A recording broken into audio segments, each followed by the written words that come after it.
भाजप 5 जागांवर आघाडीवर आहे। एमआयएम देखील या ठिकाणी आघाडीवर आहे। नागपुरात भाजप 9 आणि काँग्रेस 2 जागांवर आघाडीवर। तर नागपुरात काय रेकॉर्ड मोडणार का भाजप याकडे लक्ष असेल की काँग्रेसने या ठिकाणी काटेकी टक्कर दिलेली आहे हे देखील आपल्या समोर येईल।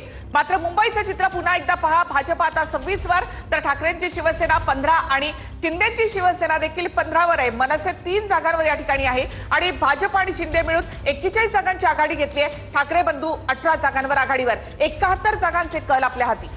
नक्कीच मुंबईतले 71 जागांचे कल नेमके काय आहेत पाहूया। महायुती म्हणजे युती त्या ठिकाणी पुढे गेलेली आहे। 26 भाजप शिवसेना असे 15 असे एकत्रितपणे 41 जागांची आघाडी या ठिकाणी युतीला मिळालेली आहे। ठाकरे बंधू 18 जागांवर आघाडीवर आहेत। नागपुरात भाजप 9 आणि काँग्रेस 2 जागांवर आघाडीवर आहे।